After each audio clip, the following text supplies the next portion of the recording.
Hello everyone, स्वागत है आपका इरा वर्ड के यूट्यूब चैनल पे। आरओ पेपर 2021 का हमने फर्स्ट पार्ट कर लिया है। आज बचे हुए 70 क्वेश्चन को हम सेकेंड पार्ट में कंप्लीट करेंगे। तो हमारा जो फर्स्ट क्वेश्चन है वह मकड़ियों द्वारा उत्पादित रेशम क्या कहलाता है। तो मकड़ियों के द्वारा उत्पादित जो रेशम होता है वह गोशामर रेशम कहलाता है। सामान्यतः जो रेशम होता है वह शहतूत के पौधे पर रेशम के कीट के द्वारा निर्मित होता है। निम्नलिखित में से किस वर्ष वर्तमान उत्तर प्रदेश का प्रायः संपूर्ण क्षेत्र बंगाल प्रेसिडेंसी से अलग करके आगरा प्रेसिडेंसी के अधीन कर दिया गया था। तो 1833 का जो एक्ट था उसके द्वारा वर्तमान जो उत्तर प्रदेश है उसे आगरा प्रेसिडेंसी के अधीन कर दिया गया था। उत्तर प्रदेश ब्रिटिश उपनिवेश के विरुद्ध भोजपुरी में लोकप्रिय कविता फिरंगिया लिखने वाले कवि का क्या नाम था। तो जो फिरंगिया की कविता लिखा गया था उसे लिखने वाले जो कवि थे उनका नाम था मनोरंजन। मनोरंजन उन कवि का नाम था। निम्नलिखित में हमें फल और उससे संबंधित राज्य को मैच कराना है। तो जो आम होता है वह उत्तर प्रदेश से संबंधित है। लीची का संबंध बिहार से है। अगर कोकोनट यानी कि नारियल की बात की जाए तो यह केरल से संबंध रखता है और एप्पल यानी सेब जम्मू कश्मीर से संबंधित है।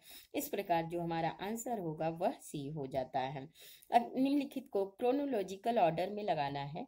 क्रोनोलॉजिकल ऑर्डर में लगाते समय जो कर्जन वाइली हैं इनकी हत्या जो है 1909 में ढींगरा के द्वारा किया गया था। खुदीराम बोस को अगर फांसी की सजा दी की जाए तो यह 1908 में दी गई थी।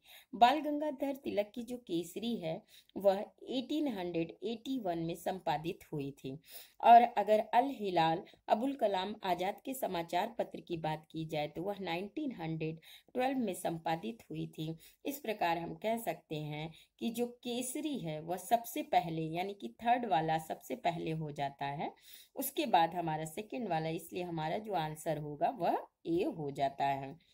इंडोनेशिया निम्नलिखित में से किस देश के साथ भूमि साझा नहीं करता है। तो इंडोनेशिया जो है वो ब्रुनेई के साथ भूमि को साझा नहीं करता है। भारत शहरी वेधशाला यानी ऑब्जर्वेटरी निम्नलिखित में से किस स्थान पर है। तो भारत की जो ऑब्जर्वेटरी है वो नई दिल्ली में है। पौधों में गुटी लगाने का कार्य किस उद्देश्य की पूर्ति हेतु किया जाता है। तो जो गुटी होता है तो पौधों का जो तना होता है उसमें मिट्टी लगाकर उसका उत्पादन किया जाता है। इस प्रकार और जब वो फर्टिलाइज हो जाता है तो उसे अलग करके लगा दिया जाता है। इस प्रकार हम कह सकते हैं कि वनस्पति के प्रसारण के लिए यानी वनस्पति को आगे बढ़ाने के लिए हम गुटी का प्रयोग करते हैं। निम्नलिखित में से कौन विरासत शहरों के समग्र विकास के लिए चुने गए 12 सिटीज जो है उसे हृदय शहरों में शामिल नहीं किया गया है। जो हृदय शहर है के लिए 12 सिटीज शामिल किए गए हैं उसमें आगरा को शामिल नहीं किया गया है। जीवाश्म ईंधन के बाद भारतवर्ष की ऊर्जा की आवश्यकताओं की पूर्ति के लिए दूसरा सबसे महत्वपूर्ण स्रोत कौन सा है। तो हम कह सकते हैं सोलर एनर्जी है जो जीवाश्म ईंधन के बाद भारत में ऊर्जा की पूर्ति करता है। काशी लालिमा का निम्नलिखित में से किस फसल से संबंधित है। तो जो काशी लालिमा है वो ओकरा या लेडी फिंगर अर्थात भिंडी से संबंधित है। एमएसएमई की बात की जाए तो भारत में किन व्यवसायों का विनियोग 1 करोड़ रुपए तक और कारोबार 5 करोड़ रुपए तक है उन्हें जाना जाता है, यानी एमएसएमई की बात की जा रही है। एमएसएमई का जो एक्ट था वो 2006 का था। 2006 में एमएसएमई एक्ट आया था, लेकिन 2018 में जो बिल आया था उसमें उसमें टर्नओवर को शामिल कर दिया गया था। टर्नओवर के हिसाब से हम देखेंगे कि जो हमारे एमएसएमई का फुल फॉर्म होता है micro small and medium enterprise है।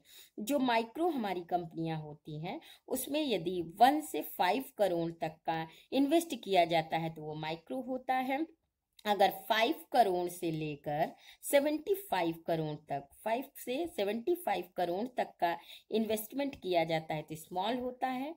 अगर वही 75 करोड़ से लेकर 250 करोड़ तक का इन्वेस्टमेंट होता है तो वह हमारा मीडियम एंटरप्राइजेस के अंतर्गत आता है। तो यहाँ चूंकि 5 करोड़ दिया हुआ है इसलिए हम कह सकते हैं कि यह माइक्रो एंटरप्राइजेस यानी सूक्ष्म उद्यम के अंतर्गत आएगा। निम्नलिखित में से किन राजाओं के द्वारा जनता को प्रत्यक्ष रूप से चुना गया था?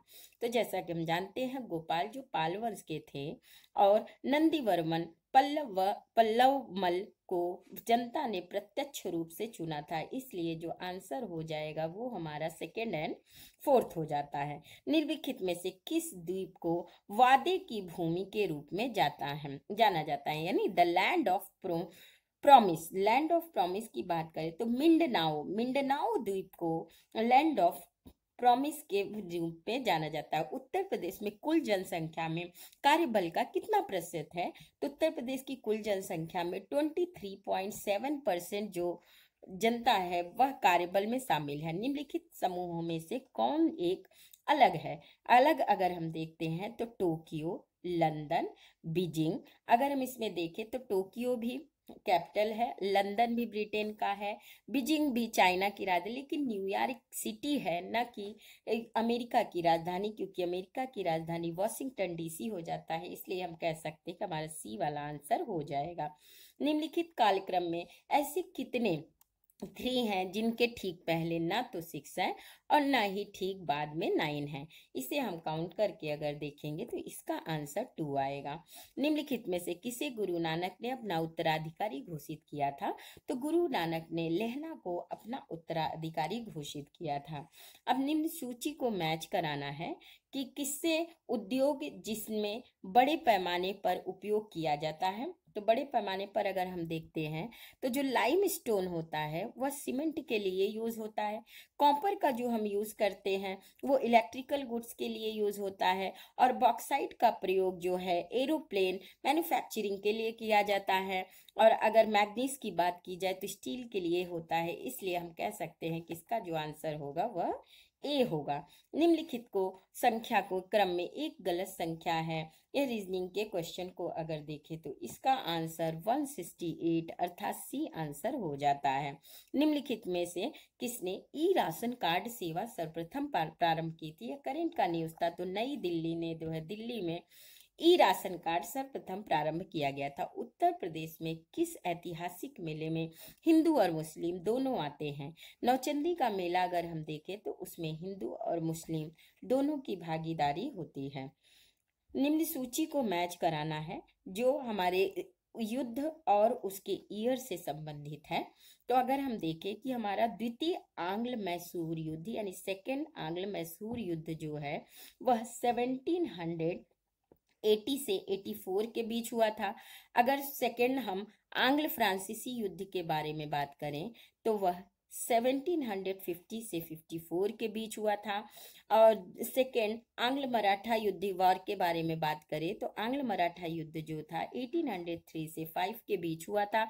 और सेकेंड एंग्लो अफगान वॉर के बारे में बात किया जाए तो वह 1878 से 80 के बीच में हुआ था। इस प्रकार हम कह सकते हैं कि फर्स्ट का सेकेंड यानी कि आंसर हमारा ए हो जाता है। मुगल बादशाह द्वारा नियुक्त बंगाल का अंतिम सूबेदार कौन था? तो मुगल बादशाहों ने बंगाल के जो अंतिम सूबेदार था वह मुर्शीद कुली खां था। उसके बाद उसकी नियुक्ति अंग्रेजों के द्वारा की जाने लगी। निम्नलिखित में से उत्तर प्रदेश का कौन सा जनपद नेपाल के साथ सीमा साझा नहीं करता है? नहीं करता। तो हम देखते हैं कि जो कुशीनगर है उत्तर प्रदेश का वह नेपाल के साथ साझा नहीं करता है अपनी सीमा को।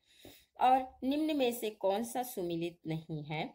सुमेलित नहीं है अगर उसको देखें तो देश दिया हुआ है और देश के साथ उसे हमें राजधानी मैच करानी है।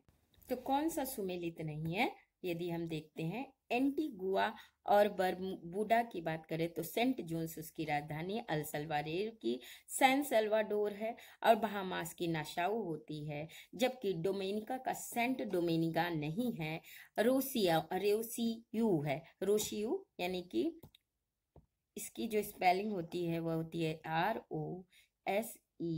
ROSEAU। यह डोमिनिका की कैपिटल होती है। 10 दिनों से अधिक दिनों तक उपवास करने पर लीवर पर क्या प्रभाव पड़ता है? तो लीवर पर ग्लूकोज का स्तर जो है वह कम हो जाता है। लीवर पर ग्लूकोज का स्तर कुछ कम हो जाता है, यही फास्ट होने पर प्रभाव पड़ता है। नेक्स्ट, भारतीय रेलवे के संदर्भ में कथनों पर कौन सा कथन सही है? तो ये करंट का क्वेश्चन था कि 2023 तक 100% विद्युतीकरण का लक्ष्य प्राप्त करना है। दूसरा, 2030 तक शून्य कार्बन नेटवर्क को प्राप्त करना है रेलवे के द्वारा। ये दोनों ही लक्ष्य निर्धारित किए गए थे, इसलिए हमारा आंसर सी हो जाता है। संस्कृत के 4 अध्याय पुस्तक के लेखक कौन थे? संस्कृत के 4 अध्याय पुस्तक जो है वह रामधारी सिंधिनकर के द्वारा लिखा गया था, रामधारी सिंधिनकर के द्वारा। और अगर निम्नलिखित में से उत्तर प्रदेश के ऐतिहासिक मेले और स्थानों की बात की जाए तो स्थानों की तो जो जल विहार का मेला है वह बुंदेलखंड में, बटेश्वर मेला पश्चिमांचल में लगता है, जबकि बलदेव छठ का जो मेला है वह पलवल में लगता है, न कि पूर्वांचल में। पलवल जो हरियाणा का एक स्थान है, पलवल में लगता है, न कि पूर्वांचल में लगता है, इसलिए इसका आंसर सी हो जाता है। निम्नलिखित में से कौन सा सही सुमेलित है? सही सुमेलित के संदर्भ में अगर देखा जाए तो इसमें जो है हमारा चुकंदर चीनी के लिए बिल्कुल सही है, शहद ग्लूकोज और फैक्टोज के लिए है, कपास में सेलुलोज पाया जाता है और दुग्ध में लैक्टोज होता है, इसलिए हम कह सकते हैं कि इसमें सभी सही सुमेलित है। जो आंसर है हमारा वह 4 हो जाता है। 18वीं शताब्दी के उत्तरार्ध में किसे प्रायः कंपनी बहादुर की शान शौकत का स्थानीय प्रतिनिधित्व कहा जाता था?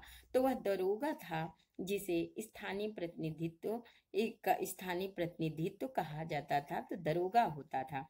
एक किसान जिसके पास 1 हेक्टेयर से 2 हेक्टेयर तक जोत हो उसे हम स्मॉल फार्मर कहते हैं, क्योंकि जो फिर सीमांत हमारे पास मार्जिनल फार्मर होता है उनके पास 1 हेक्टेयर से लेस होता है और इसके बाद जो हमारा लघु किसान होता है यानी कि स्मॉल होता है वह 1 से 2 हेक्टेयर के बीच स्मॉल फार्मर होते हैं। निम्नलिखित कथनों पर कथन ए और बी को देखते हैं। तो रविन्द्रनाथ टैगोर ने नाउटहुड की उपाधि को त्याग दिया था, बिल्कुल। वे असहयोग आंदोलन में भाग लेना चाहते थे, तो आर गलत हो जाता है और ए सही हो जाता है। इस प्रकार जो हमारा आंसर होगा सी होगा। विद्युत जिस प्रकार तार से संबंधित होता है उसी प्रकार पानी पाइप से संबंधित होता है। वर्तमान उत्तर प्रदेश में भारत में प्राचीनतम 16 जनपद में से कितना उत्तर प्रदेश में है? तो 16 जनपदों का जो इतिहास है इसमें 8 जो है उत्तर प्रदेश में पाए जाते हैं। 18वीं शताब्दी उत्तरार्ध के में किसे प्रायः कंपनी बहादुर का शान शौकत के नाम से जाना? निम्नलिखित नगरों में से भारतीय नगरों में मलिन बस्तियों का 2011 की जनगणना के अनुसार सबसे कम रहा है। जनगणना में सबसे कम मलिन बस्ती रही है तो अहमदाबाद को अगर हम देखें तो यहाँ पर सबसे कम मलिन बस्ती रही है। अपने समय में चर्चित उपन्यास जो झीनी झीनी बीनी चदरिया है के लेखक कौन है? तो अब्दुल बिस्मिल्लाह जो है वह झीनी झीनी बीनी चदरिया के लेखक हैं। 93 में जो दिया गया कौन सी भाषा 8वीं अनुसूची में सम्मिलित नहीं है? यह थोड़ा विवादित प्रश्न है। कमीशन ने इसका आंसर जो है बी दिया हुआ है, यानी कि संथाली। इसे देख लीजिएगा, संथाली। और एक सितार में किस प्रकार की ध्वनि तरंग उत्पन्न होती है? तो एक सितार में जो है अप्रगामी अनुप्रस्थ दोनों प्रकार की तरंगें उत्पन्न होती। कौन सा तत्व सरसों के तेल की मात्रा बढ़ाने में अत्यधिक उपयोगी है? तो सल्फर है, सरसों के तेल की मात्रा बढ़ाने में उपयोगी है। फाहियान अगर मैच कराया जाए कि भारत में कौन कब आया था, तो हम देखते हैं कि फाहियान जो है वो 399 से 414 तक भारत रहा था। और अगर वेनसांग की बात की जाए तो वेनसांग 629 से 645 तक भारत रहा था। लेकिन इत्सिंग की बात की जाए तो वह 79 से नहीं, वो 671 से 695 तक रहा, इसलिए जो हमारा आंसर हो जाएगा वह सी हो जाएगा। अल मसूदी 957 में भारत आया था। अब सबरी संकल्प अभियान के बारे में बात करें तो सबरी संकल्प का जो संबंध था वो राष्ट्रीय पोषण अभियान से संबंधित था। निम्नलिखित में विचार कीजिए कि निम्नलिखित में से कौन सा कूट सही उत्तर का हमें चयन करना है। इसमें खेलो इंडिया यूथ में कौन से गेम सम्मिलित किए गए हैं इसे बताना है। तो हम जानते हैं कि कलेरी पायट्टू, थांगला, मलखम्ब और गतका, ये सारे जो है यूथ इंडिया गेम में 2021 में शामिल किए गए थे। इसलिए जो हमारा आंसर हो जाएगा वह हो जाएगा डी। जिबूती आचार संहिता का संबंध किससे है? तो जिबूती आचार संहिता का जो हमारा संबंध होता है वह संबंध होता है समुद्री डकैती के विरुद्ध अंतरराष्ट्रीय समूह से, यानी कि जो समुद्र में हमारी डकैती होती है उसको प्रोटेक्ट करने के लिए जिबूती आचार संहिता आई थी। उत्तर प्रदेश में आयोजित होने वाले विभिन्न स्थानों में भारतीय राष्ट्रीय कांग्रेस के अधिवेशन के बारे में हमें बताना है कि कब और कैसे कहाँ हुआ था। तो जो मेरठ का अधिवेशन हुआ था, हम जानते हैं कि वो लगभग लास्ट में हुआ था, तो 1946 में मेरठ का कांग्रेस अधिवेशन हुआ था। अगर कानपुर की बात की जाए तो कानपुर का जो अधिवेशन था वो 1925 में हुआ था। लखनऊ अधिवेशन 1916 में हुआ था और बनारस अधिवेशन जो है वो 1905 में हुआ था। इसलिए जो हमारा आंसर हो जाता है वह सी हो जाता है। और जून 2021 में इटली में भारत में पहला फूड मेगा पार्क निम्नलिखित में से किस स्थान पर शुरू किया गया था? तो फणीधर में पहला फूड मेगा पार्क की स्थापना की गई थी। घटनाओं को विचार कीजिए और उसे कालक्रम यानी क्रोनोलॉजिकल ऑर्डर में लगाना है। तो भारतीयों द्वारा चीनी उद्योग का जो विकास था वह सबसे पहले 1904 में चीनी मिल की स्थापना हुई थी। रिषड़ा में प्रथम जूट मिल की जो स्थापना थी, जूट मिल, वह 1855 में हुआ था। अगर हम देखें कि भारत में प्रथम बार जो स्टील का उत्पादन था वह कब हुआ था, तो यह 1870 की न्यूज़ है। और अगर बंबई में प्रथम कपड़ा मिल का देखा जाए तो वह 1854 में हो जाता है। इस प्रकार जब हम इस डेट को देखते हैं तो हम आंसर पाते हैं कि बी हो जाता है। निम्नलिखित में से ऋतुओं में भारतीय कैलेंडर के अनुसार कालक्रम में व्यवस्थित कीजिए। अगर भारतीय कैलेंडर में हम देखते हैं तो सबसे पहले बसंत ऋतु, फिर हमारा ग्रीष्म ऋतु, उसके बाद वर्षा और उसके बाद शरद ऋतु आता है। इसलिए आंसर हमारा बी होगा। गणना 2011 की जनगणना के अनुसार अनुसूचित जनजाति के संदर्भ में निम्नलिखित राज्यों को आरोही क्रम में व्यवस्थित करें। तो अरुणाचल प्रदेश, मेघालय, नागालैंड और मिजोरम है जो अनुसूचित जाति के अनुसार जो है आरोही क्रम में व्यवस्थित है। निम्नलिखित में से कौन सा सही सुमेलित नहीं है? सही सुमेलित में जो कमीशन ने आंसर दिया है वह भैंस भदावरी दिया है, जबकि हम जानते हैं कि जो थारपाकर है वह भेड़ नहीं है, वह गाय है। इसलिए ये क्वेश्चन विवादित हो जाता है, आप इसे देख लीजिएगा।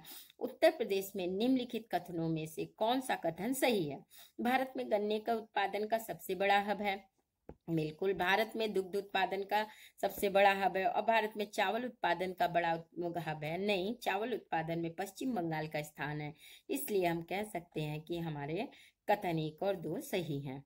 निम्नलिखित संतानों में किस सुल्तान के शासनकाल में शाही महलों में हिंदू देवी देवताओं की पूजा होती थी? तो नासिरुद्दीन खुसरो शाह जो हैं उनके दरबार में हिंदू देवी देवताओं की पूजा होती थी। निम्नलिखित में कौन सा उत्तर प्रदेश राज्य में प्रभावित नहीं होता? हम जानते हैं कि गंडक नदी जो है वह बिहार में प्रभावित होती है, न कि उत्तर प्रदेश में। भारत की संसद द्वारा आपदा प्रबंधन अधिनियम कब ले आया गया? तो आपदा प्रबंधन अधिनियम भारतीय संसद द्वारा 2005 में ले आया गया था। आरबीआई के जो पूर्व गवर्नर बिमल जालान की निम्नलिखित में से कौन सी बुक है जो जुलाई 2021 में प्रकाशित हुई थी? तो the India story Bimal Jalan की जुलाई 2021 में लॉन्च हुई थी। ना दिन जन्मे भैया का धरती धसी 2.5 हाथ, इस लोकोक्ति का संबंध उत्तर प्रदेश की किस ऐतिहासिक विभूति से है? तो आल्हा जो है, आल्हा से संबंधित यह उक्त कथन हो जाता है। वैश्विक जलवायु जोखिम सूचकांक जो है वो किस संस्था, तो जर्मन वाच जो संस्था है वह वैश्विक जलवायु जोखिम सूचकांक को जारी करता है। तो हमारा जो फॉरेस्ट कंजर्वेशन एक्ट है वह जो है 80 का है, 1980 का हो जाता है। इन्वायरमेंट प्रोटेक्शन एक्ट 86 का, एयर पोल्यूशन 81 का और वाटर पोल्यूशन 74 का है, इसलिए जो हमारा आंसर होगा वह डी हो जाता है। उत्तर प्रदेश में डिफेंस कॉरिडोर में निवेश करने के लिए अगस्त 2021 में किस सरकारी उद्यम ने समझौता ज्ञापन पर हस्ताक्षर किए थे?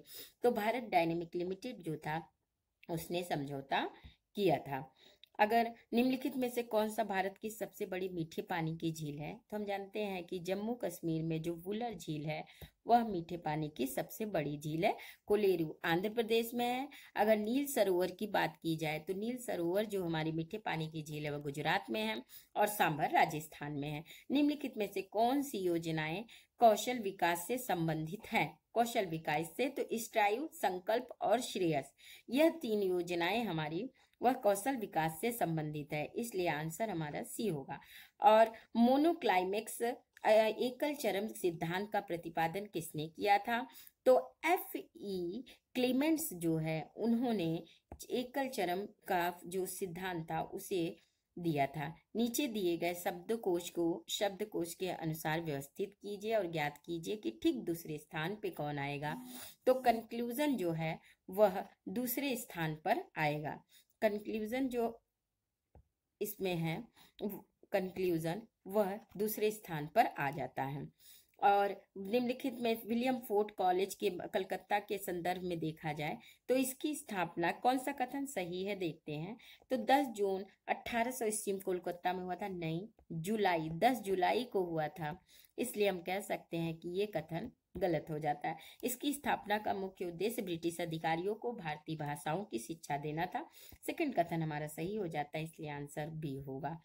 निम्नलिखित में से किन शहर को जून 2021 में घोषित इंडिया स्मार्ट सिटी अवार्ड 2021 की सामाजिक पहलू श्रेणी में विजेता घोषित किया गया? तो तिरुपति को विजेता घोषित किया गया था। अंतर्राष्ट्रीय आलू केंद्र का मुख्यालय कहाँ पर है? अंतर्राष्ट्रीय आलू केंद्र पेरू लीमा में है। और यहाँ पर कुछ हमारे पास योजनाएं हैं, योजनाओं में सही सुमेलित नहीं है। तो यहाँ दी गई जो राष्ट्रीय पोषाहार मिशन है ये 2003 में न होकर यह 8 मार्च 2018 में राष्ट्रीय पोषाहार मिशन आया था, इसलिए हमारा आंसर डी हो जाता है। राज्य विधानमंडल की बैठक आयोजित करने के लिए कोरम गण पूर्ति कितनी होती है? तो जो कोरम होता है वह 10 सदस्य या कुल सदस्यता का 10वां हिस्सा जो भी हो उसे कोरम माना जाता है। निम्नलिखित में से किस वर्ष प्रयागराज उत्तर प्रदेश के किले पर अंग्रेजों का अधिकार हो गया था? तो अंग्रेजों का अधिकार 1797 AD में ईस्वी में हो गया था। इसके साथ हमारा सेकंड पार्ट समाप्त होता है। धन्यवाद।